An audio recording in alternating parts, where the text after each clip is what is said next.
Bonjour à tous, du coup j'inaugure la journée. Bienvenue, merci. Et alors je vais vous parler aujourd'hui pour ma part de tout ce qui concerne le gros œuvre et les solutions de décarbonation des éléments de structure, et principalement du béton. Si vous étiez là l'année dernière et que vous avez assisté à ce qu'on avait présenté, euh, en gros, ça va se baser un peu sur ça, sauf que là, on a été un peu plus loin dans la quantification et dans les éléments de calcul qui vont permettre d'optimiser cette partie-là. Donc c'est ce qu'on va voir, on a regroupé ça en différentes familles, et chaque famille va répondre du coup à un besoin particulier, on va dire, ou à un dimensionnement particulier du bâtiment. Alors là, c'est le petit sommaire, donc déjà on va rappeler rapidement la RE 2020, les seuils, ensuite un panorama rapide des solutions qui sont données avec l'utilisation des bonnes données, la formulation des bétons, donc tout ce qui va être béton bas carbone, et tout ce qui va être solution d'éco-conception. Donc là, on va s'intéresser à comment on dimensionne les solutions béton dans le bâtiment.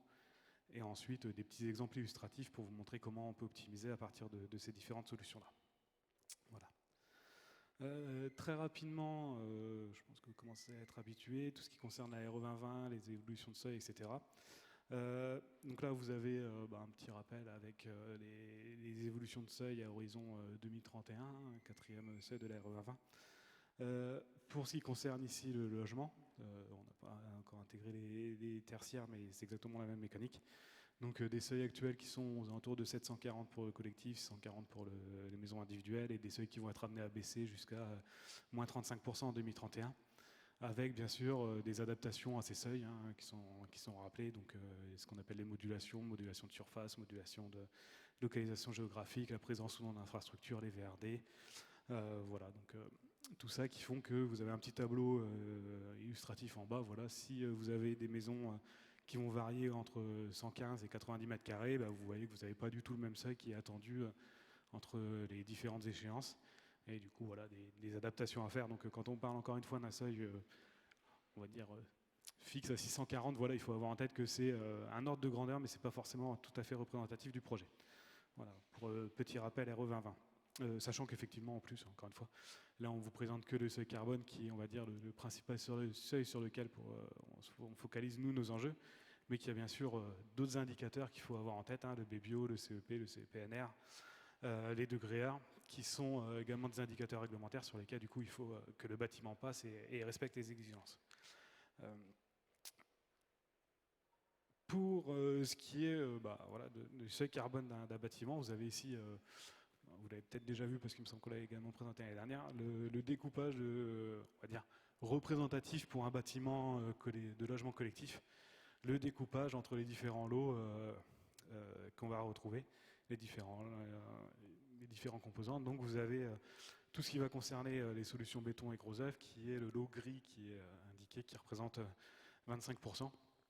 Et ensuite, vous avez un découpage, donc avec tous les autres lots, vous avez les éléments de cloisonnement, les éléments d'isolation, les CVC, donc tout ce qui va être chauffage ou sanitaire, les éléments d'électricité, voilà. Donc, en gros, tout ça donne un bâtiment, alors, voilà, on va dire pas optimisé, comme il est construit actuellement, qui se situe effectivement à peu près au seuil actuel. Donc là, c'est un bâtiment de R+5, 40 logements, 2120 m² de chab, et un impact de l'ordre de 745 kg de CO2 mètre carré. Donc, ce qu'on vous disait, effectivement, petit rappel, en gros, on aime bien dire ça, c'est en gros, vous avez 3 tiers, vous avez un tiers qui est lié directement à tout ce qui va être infrastructure, superstructure, donc lot 2, lot 3, et un petit peu le lot 1, même si vraiment il est minime.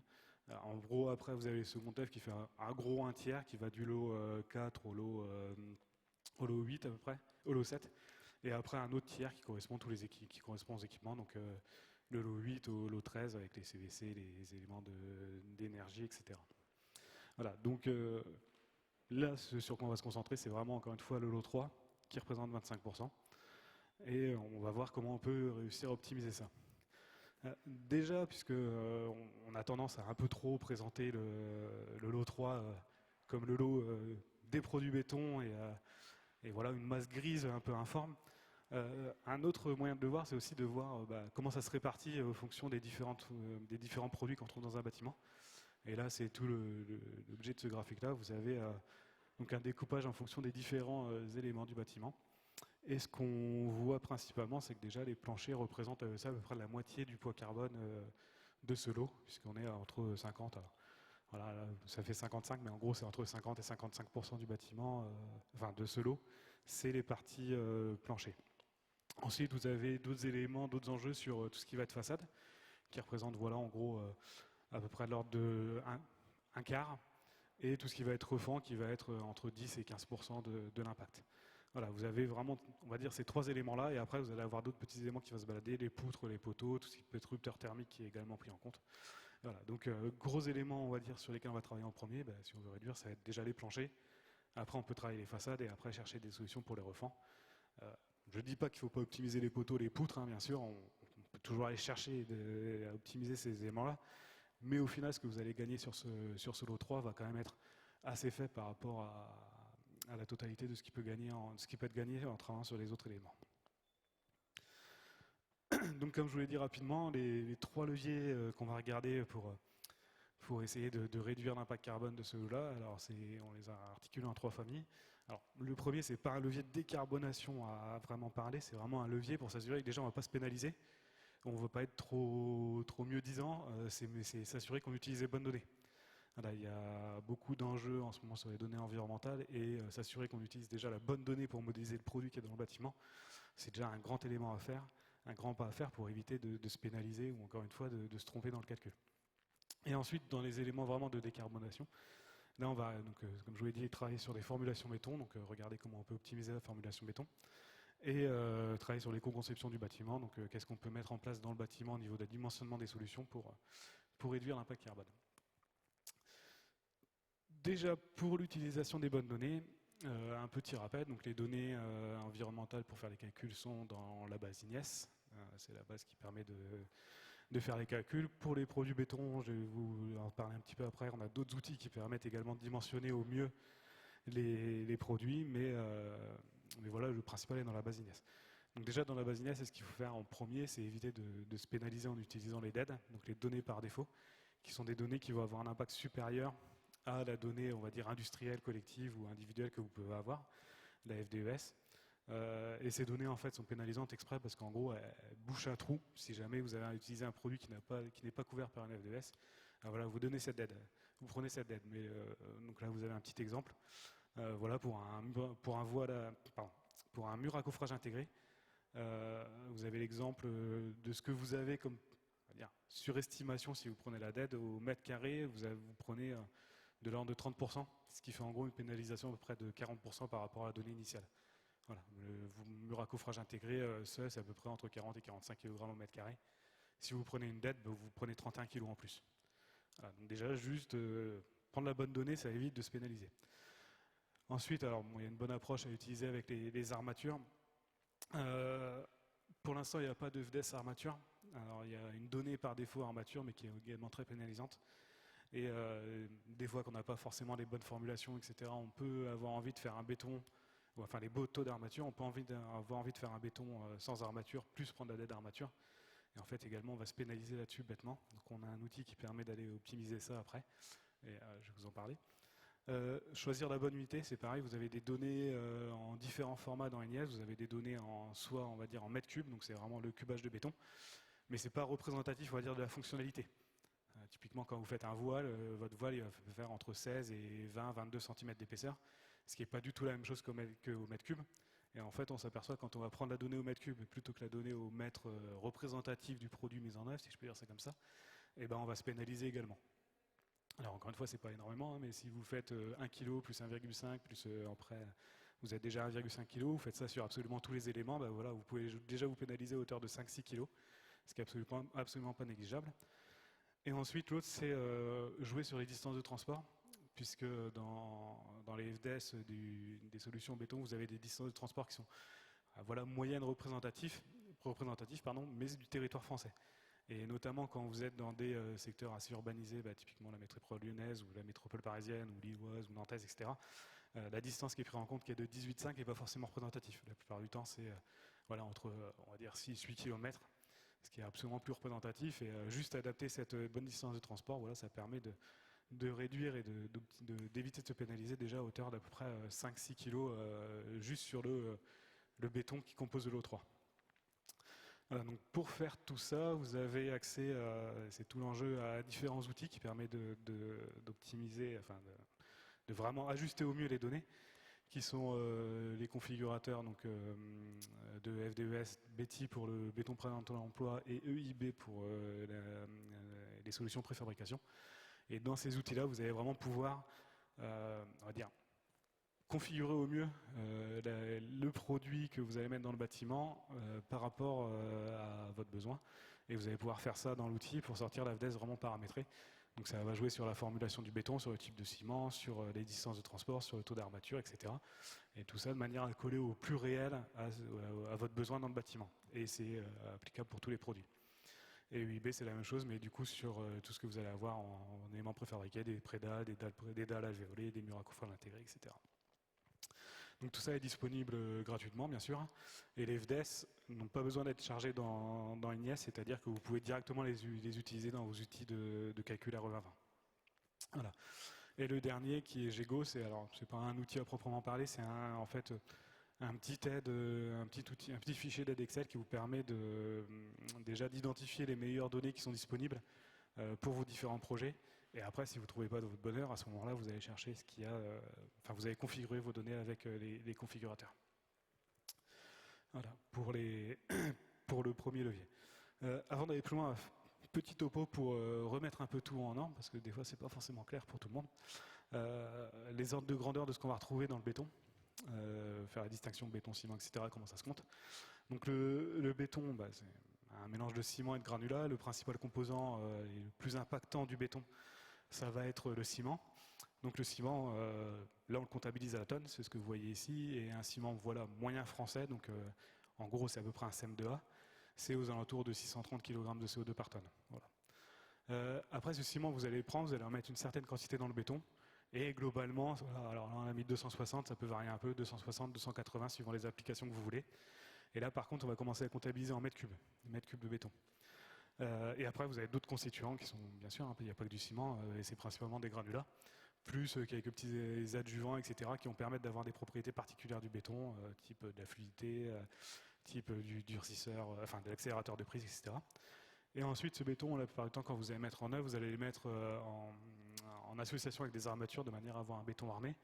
Et voilà, grosso modo, alors là, on n'a pas indiqué, mais voilà, ça peut varier entre 40, 80, 120 kg d'armature par mètre cube suivant les applications que vous voulez. Et pour un bâtiment collectif, c'est entre 1 et 2 mètres carrés 2 mètres cubes à peu près un mètre cube, un peu moins d'un mètre cube de béton, pardon, par mètre carré habitable. Donc en gros, vous avez un mètre carré habitable dans votre logement, ça nécessite un petit peu moins d'un mètre cube de béton. Et vous avez besoin, un mètre cube de béton, ça fait à peu près, si on est en maison individuelle, par contre, c'est à peu près l'inverse, vous avez un mètre cube de béton pour à peu près 2 mètres carrés habitables. Voilà, pour vous donner les proportions. Du coup, pour passer sur comment on réduit l'impact en lui-même du béton et du coup la formulation des bétons, donc en gros le premier levier et le principal levier mis en œuvre, c'est de passer sur des solutions cimentières à plus faible empreinte carbone. Et du coup, c'est tout l'enjeu que vous voyez sur ce tableau. Donc actuellement, comme le disait tout à l'heure un intervenant à la plénière, sur les ciments, sur les bétons, on est principalement avec des formulations en CM1, CM2. Alors CM1 pour tout ce qui est préfabrication et CM2 pour tout ce qui est béton coulé en place. Et vous voyez que sur ce petit graphique, c'est également les ciments qui ont le plus important impact carbone. Et le but est effectivement à terme de se déplacer vers la partie bleue, donc en gros de venir vers moi, et de partir vers des formulations en CM2B, CM3, CM4, CM5, de manière à réduire, juste en jouant sur le type de ciment, en gros, de réduire l'impact déjà des formulations béton. Donc là, vous avez en gros tout le panel qui existe déjà, qui est déjà disponible en référence commerciale. Et vous avez en haut deux petits éléments en plus qui sont en gros des nouveaux ciments normalisés qui arrivent sur le marché. C'est CM2CM et CM6 qui sont des ciments dits ternaires. Donc là, un peu compliqué, mais il y a trois composants dans le béton, dans le ciment, pardon. Et vous voyez qu'en fait, ils ont une gamme d'impact carbone qui va venir renforcer l'offre de formulations cimentières plus bas carbone. Et également, du coup, outre renforcer cette demande, vraiment permettre de couvrir, on va dire, géographiquement l'ensemble du territoire, ce qui n'est pas forcément le cas pour le moment avec toutes les formulations qui sont présentes. Et du coup, oui, but à terme est vraiment du coup d'aller piocher dans ces différentes formulations-là pour faire vos formulations de béton qui vont être encore une fois plus bas carbone. Bon voilà. Hop. Et un petit rappel du coup, alors, parce qu'on parle de béton bas carbone, alors effectivement comme je vous l'ai dit, le but de passer sur des liants moins émissifs permet déjà juste par définition de baisser l'impact des bétons. Mais il n'y a pas de formulation de béton bas carbone encore. On parle de béton bas carbone, mais on ne sait pas encore, on va dire, à partir de quel moment on implante un béton bas carbone. Et c'est tout l'enjeu de cette définition qui a été proposée par le SNBPE. Donc là, vous avez par définition d'usage, puisque effectivement, en fonction de ce qu'on attend du produit, on ne va pas avoir les mêmes impacts carbone. Effectivement, par définition d'usage, en fonction des performances attendues et des classes d'exposition, différentes propositions de classes à partir desquelles on va considérer que le béton bas carbone. Donc si on prend le béton, on va dire classique, C2530 XR, donc c'est en gros le béton courant que vous allez retrouver à l'intérieur d'un bâtiment qui va faire le plancher ou des refends. Et ben l'impact moyen, donc c'est le, je n'ai pas de pointeur, si j'ai un pointeur. Hop. Non, il ne marche pas. Donc en gros c'est le graphique là-bas tout à votre gauche, tout en bas. Et vous avez un impact moyen sur des formulations classiques qui sont entre 200 et 230 kg de CO2 par mètre cube. Et on va considérer qu'on commence à passer à une formulation bas carbone à partir du moment où on va passer sous 180. Ce qui fait une réduction de l'ordre de 10 à 25%. Ce qui est, on va dire, en attente à une trajectoire de décarbonation à horizon 2028-2031 pour réduire les impacts. Et du coup, le but, alors, c'est à partir du moment où on passe en dessous de 280, mais on va dire, on ne va pas s'arrêter à 180. Vous pouvez aller chercher beaucoup plus loin. Avec des formulations actuelles, vous pouvez descendre aux alentours de 120, 115 kg de CO2 par mètre cube.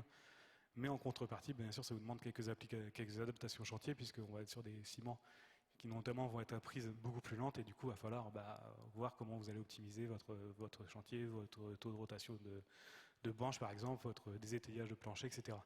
Mais du coup, voilà, vous avez toute une palette avec les ciments précédents et les formulations qui permettent déjà d'atteindre des seuils bien plus bas que la définition qui est proposée pour les bétons bas carbone.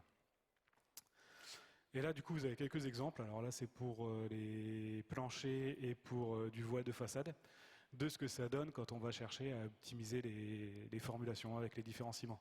Donc vous avez sur la première ligne la formulation classique en CM2 à L, qui est voilà, en gros le ciment qu'on utilise le plus actuellement. Et pour les planchers, voilà, on est à peu près à 50 kg de CO2 par mètre carré de plancher. Et pour les voiles, on est aux alentours de 44. Et vous voyez qu'avec les différentes formulations qui sont possibles, donc alors là, le premier, on a joué sur le ciment, mais on a ajouté des additions au moment du mélange. Sur les autres, on est déjà sur des ciments CM3, CM3C qui sont vraiment, on va dire, à basse empreinte carbone, ou c'est des ciments laitiers. Après, effectivement, il y a encore une fois d'autres types de ciments avec d'autres additions. Et on voit qu'on peut vraiment aller chercher des réductions qui sont assez importantes, de l'ordre de, pour les deux solutions, à peu près 15-20 kg au mètre carré. Sachant que les planchers, il y en a à peu près 2 mètres carrés par bâtiment, vous pouvez déjà gagner, sans aller chercher CM3C, mais déjà 20 kg juste avec le CM3 sur votre plancher qui faisait 100 kg au mètre carré. Donc vous avez déjà réduit à peu près de 20%. Absolument pas négligeable. Oui, et petite précision importante, puisque j'imagine que la question sera peut-être posée après. Il y a eu de grosses problématiques dernièrement sur la comptabilisation des laitiers de hauts fourneaux, puisque c'est des ciments laitiers notamment. Tous les chiffres que je vous présente sont bien modélisés avec l'approche recommandée par la base INES et la DHUP, à savoir une affectation de 1,4% de l'impact de la fonte sur le laitier. Voilà, donc, tout ça, c'est même en prenant cette affectation. Donc là, c'était pour la partie vraiment formulation du béton, comment on peut optimiser la formulation du béton. Et là, on va passer sur la partie plus conception, donc comment on réfléchit à concevoir le bâtiment une fois qu'on a nos solutions béton.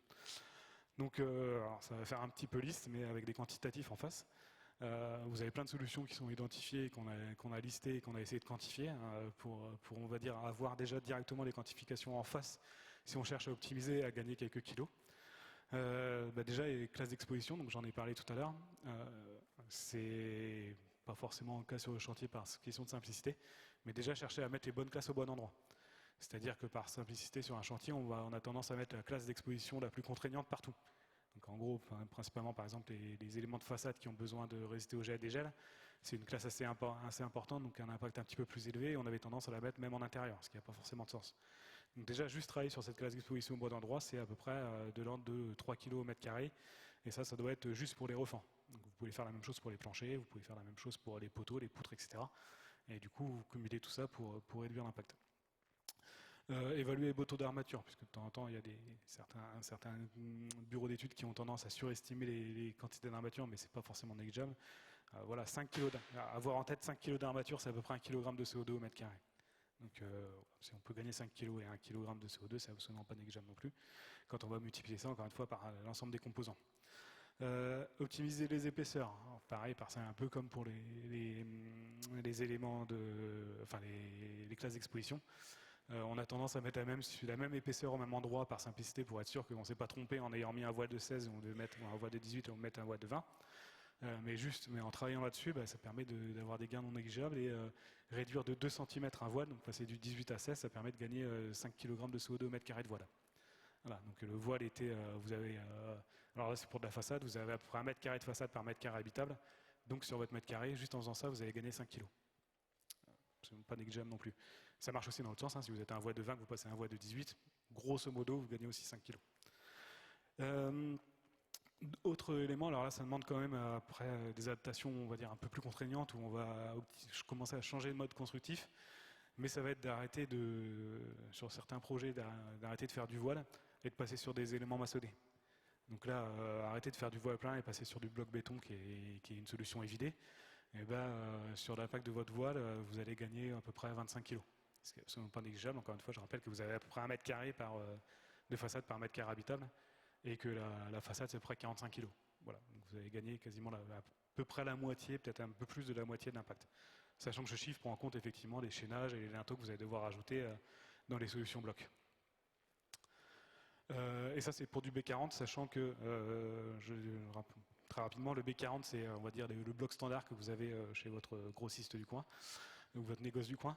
Et vous avez toute une gamme de blocs qui existent, B60, B80, B120, qui vont pouvoir répondre à différentes contraintes en compression. Et du coup, vous allez pouvoir, pourquoi pas, dimensionner un bâtiment même en R+4, R+5 avec différents types de blocs, donc du B80, après du B60, après du B40. Et vous aurez toujours une optimisation de l'impact carbone par rapport à si vous faites du voile. Autre solution, d'ailleurs, il me semble que c'est Julien Léance qui en a parlé, c'est optimiser les sections de poteaux. Encore une fois, on a tendance classiquement à construire tout en même section. Et on s'aperçoit que si on va optimiser les sections de poteaux au fur et à mesure où on monte, puisque notamment, là c'est un exemple d'un R+9, on se doute bien que quand on est au dernier niveau, on n'a pas forcément la même contrainte mécanique quand on est au premier. Et du coup, travailler sur ça au niveau des poteaux, on arrive à gagner de l'ordre de 1 kg de CO2 par mètre carré, sachant que les poteaux, c'est à peu près 3-4 kg. Voilà, donc pareil, vous êtes à peu près à 40% de gain sur les solutions poteaux. Autre solution, on a joué on va dire, sur les deux tableaux, là on a réduit au maximum les sections et on a augmenté les classes de résistance de manière à avoir un béton le plus performant possible. Pas avoir un béton de classe standard, un béton le plus performant possible. Et sur un bâtiment, on arrive à monter un gain de l'ordre de 2 kg, enfin ça prend la même chose que l'autre solution. Pour les éléments horizontaux, un peu comme pour l'élément de façade tout à l'heure, changement de mode constructif, on passe sur du poutre alourdi avec un faux plafond, puisque effectivement vous avez en tête que si on met un poutre alourdi, par rapport à l'habillage du plafond, ça va être plus compliqué. Donc on essaie de faire un faux plafond et du coup dans le calcul, effectivement, on doit reprendre en compte une rehausse des murs et des refends pour s'assurer que ça passe, puisque sinon on n'est pas forcément à une unité fonctionnelle équivalente. On va dire qu'on ne va pas avoir la même hauteur de plafond dans la pièce, qui est un peu embêtant. Et même en faisant ça, du coup, vous voyez qu'on a un gain qui est pas négligeable. On a un gain de l'ordre de 20 kg de CO2 par mètre carré qui peut être également très intéressant. Toujours autre optimisation, alors là ça va être on va dire plus sur du tertiaire, des choses comme ça, passer sur des dalles alvéolées par rapport à de la poutrelle de la dalle coulée en place. Alors un gain un peu plus minime mais toujours intéressant de l'ordre de 3 kg.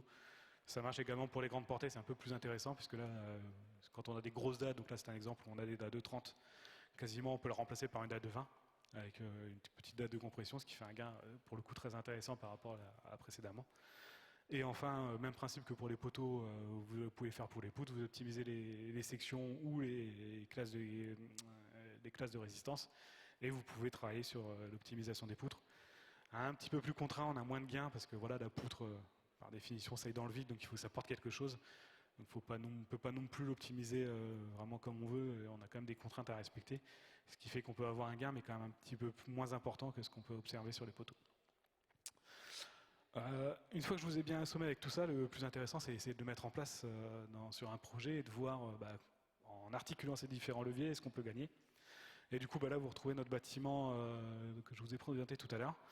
Et du coup, on a essayé d'appliquer à ce bâtiment les différents leviers. Donc, vous avez le premier qui est, là, pour le coup, le bâtiment était en zone urbaine. Donc, on a adapté la distance de chantier. On était à 6 km de la centrale, plutôt que 18. On est passé, pour tout ce qui est éléments BPE, sur une formulation bas carbone. Alors, c'est un peu barbare le terme qu'on a mis, c'est 50% CM2BS, 50% CM3A. C'est pour dire qu'en gros, voilà, on n'a pas été chercher le gain carbone le plus important, qui aurait potentiellement nécessité quelques contraintes en mise en œuvre. Voilà, on s'est mis, on va dire, pour vous rappeler la gamme de ciment, en gros, on s'est mis au milieu des formulations CM3, des formulations bleues, qui sont des futures formulations bas carbone qui peuvent être proposées sur le marché. Et enfin, en levier 3 éco-conception, donc tout ce qui va être passage en maçonnerie. Alors là, c'était un R+5. Donc on a dit, on fait les 3 premiers niveaux, on les laisse en BPE, et les 3 derniers, on va les passer en solution maçonnée. C'est un cas hypothétique, voilà, ça vaut ce que ça vaut, mais c'est pour vous montrer toute la combinaison qu'on peut faire. Les 3 derniers niveaux en maçonnerie sur les façades. L'intérieur, on les a laissés en refend parce que, notamment pour des contraintes acoustiques, ça peut être compliqué d'avoir des blocs, ou alors ça nécessite d'avoir des isolants, des surisolations acoustiques, etc. Et du coup, là, on va perdre de la surface habitable, donc il y a une optimisation à faire. Et enfin, le dernier, c'est au niveau des planchers, passer sur du poutre alourdi. Donc vous avez un petit rappel, voilà ce que ça donne initialement. On était le lot 3 à 188 kg de CO2 par mètre carré. Et quand on fait tout ça, alors je vous passe tous les calculs, on a des calculs tout détaillés qui permettent de vous montrer ça. Voilà ce que ça donne. En optimisant tout ça, on arrive à gagner de 16 kg sur les façades, 6 kg sur les refends et à peu près 30 kg, enfin un peu moins de 30 kg sur les planchers. Et ce qui permet de faire passer déjà le lot 3 de 188 à peu près 135 kg de CO2 par mètre carré. Donc une réduction de l'ordre de 27%, avec les formulations que vous a proposées là. Après, à vous de faire le choix de piocher dans les différentes solutions qui sont proposées. Typiquement, si on refait le même exercice avec non pas un ciment bas carbone de milieu de gamme, mais un ciment bas carbone déjà optimisé, un CM3 par exemple, on est quasiment à l'ordre de 32%, 33% de réduction. Voilà, donc pour vous donner un exemple, on pourra faire le même exercice avec tout en bloc par exemple. Alors, je ne l'ai pas fait, mais je pense qu'on devra arriver à peu près sur les mêmes réductions, 35, peut-être un petit peu plus, mais voilà. Donc on a déjà des solutions qui permettent de décarboner de façon assez importante ce lot gros œuvre.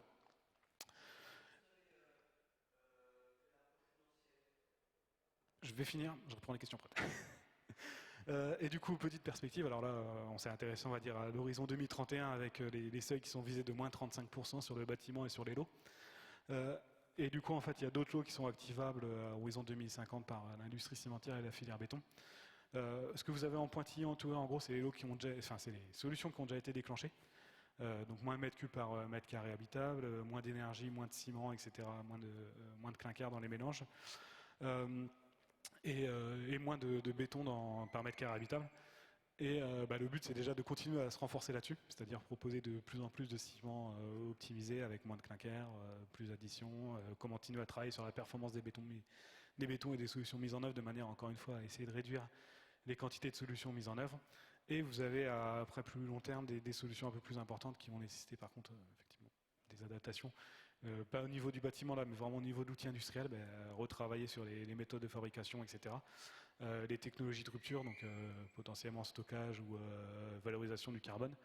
Donc là, effectivement, quand on touche à l'outil, forcément, c'est des horizons de temps un peu plus lointains parce que refaire une usine, ça se fait pas en 2 minutes. Là, il faut un petit peu plus de temps. Et d'autres éléments qui sont les éléments carbonés négatifs. Donc voir comment on peut mixer le béton, les bois pour avoir justement un stockage carbone qui est tant valorisé dans la RE 2020. Travailler sur les projets de recarbonation des bétons. Alors quand on déconstruit un béton, on a des granulats de déconstruction. Et en fait, par piégeage du CO2, on peut accélérer la carbonatation des bétons. Voilà. Et le but après est de réutiliser ces granulats pour refaire du béton, etc. Donc voilà, vraiment en économie circulaire et en optimisation des ressources. Donc ça, c'est les leviers, on va dire, post-2031. Et du coup, merci pour votre attention. Et du coup, il y a au moins une question. Et si vous avez d'autres questions, à votre disposition. Vas-y du coup. Est-ce que vous avez une approche financière de ce qui a été fait là sur votre exemple pour à peu près gagner moins 30%, puisque on sent bien que sur les chantiers, il y a une attention plus grande, il y a une adaptabilité, enfin on fait du sur-mesure par rapport à ces épaisseurs de voile, à ces armatures, etc., par rapport à une tendance de simplification pour justement optimiser les coûts et pour mettre, par exemple, les mêmes épaisseurs de voile partout sans se poser d'autres questions. Alors là, pour le moment, effectivement, on est très carbo-centré, puisque c'était clairement la demande. Et vous voyez qu'il y a d'autres contraintes qu'on n'a pas pris en œuvre, on en a parlé notamment du BBio, etc. La partie économique fait partie des parties qu'on aimerait bien rajouter à ça, effectivement, pour avoir une présentation plus complète. Pour le moment, on ne l'a pas fait. Après, on a un statut un petit peu compliqué, puisqu'on est syndicat, et parler argent, c'est un petit peu compliqué pour nous. Parce que là, il faut voir clairement avec nos adhérents, qui, eux, pourront vous dimensionner mieux le coût de chaque solution. Mais voilà, enfin avoir, on va dire, un indicateur économique sur chaque solution qui est proposée pour voir comment on ajuste le curseur, effectivement, c'est quelque chose qu'on a en tête. Mais ça marche comme, encore une fois, sur la sismique, sur le degré heure, sur la performance au feu, sur la performance acoustique. Donc tout ça, c'est des éléments, effectivement, qu'on souhaite à terme intégrer à cet élément, enfin à cette présentation.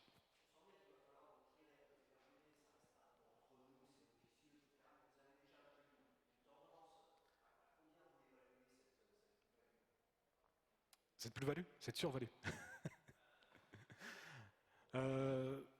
Alors, clairement, c'est clair, c'est plus cher. Après, combien c'est de ce qu'on a, c'est 10, 20, 15, 20%. Voilà, c'est quelque chose comme ça, mais je peux pas. Enfin, franchement, c'est un peu compliqué parce que ça va dépendre clairement du chantier, ça va dépendre des. Enfin, clairement, de ce qu'on a eu comme retour d'expérience, il y en a qui disent que ça peut être contraignant, par exemple, d'avoir des chantiers en CM3. Et on en a d'autres, en plus c'était dans la région lyonnaise, je crois, je ne sais plus quel est l'acteur, qui nous disait qu'à partir du moment où, on va dire, on a éprouvé la méthode, ça marche tout seul et il n'y a plus aucun problème, quoi. Voilà. Donc c'est vraiment, effectivement, ça demande des adaptations. C'est un coup à prendre, c'est des changements, mais apparemment, une fois que c'est intégré, ça peut se dérouler tout seul.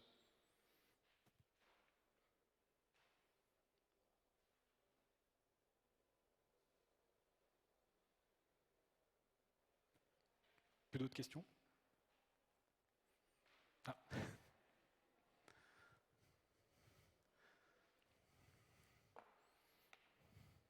Moi j'en ai une petite sur le délai, parce que vous parliez de changement de béton, de passer en CEM3, qui avait des temps de prise différents. Quels sont les délais de prise, le temps qu'il faut laisser le coffrage complémentaire par rapport aux solutions actuelles? Alors, en gros, si je dis pas de bêtises, ça doit être un jour de plus. Donc normalement, vous avez un décoffrage à 12-18 heures, quelque chose comme ça. Là, il faudrait laisser un jour de plus. Donc, ce qui nécessite d'avoir une rotation un petit peu plus lente. Mais en gros, c'est les ordres de grandeur qu'on a. Après, ça peut être un peu variable suivant la météo, mais ça doit être comme tous les bétons. Voilà.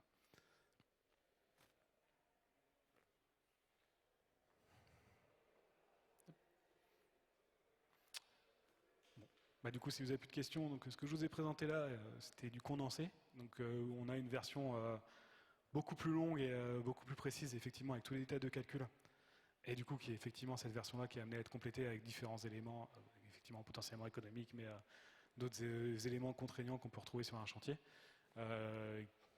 qu'on a sous la main et du coup qu'on sera ravis de vous présenter si vous en faites la demande. On ne peut pas vous l'envoyer, on préfère vous la présenter parce qu'effectivement, encore une fois, on préfère avoir un échange avec vous constructif et effectivement vous mettre en garde sur certains éléments qu'on a en tête au niveau de la construction et de la mise en œuvre de ces solutions. Mais c'est avec plaisir qu'on viendra vous la présenter. Et je termine également, il y a mon collègue Stéphane qui est là-bas avec l'écharpe, qui fait lui une présentation à 14h35 sur une étude carbone d'un bâtiment tertiaire, avec les optimisations qui sont également possibles pour ce bâtiment. Donc c'est salle des agents de change au rez-de-chaussée. Voilà. Merci.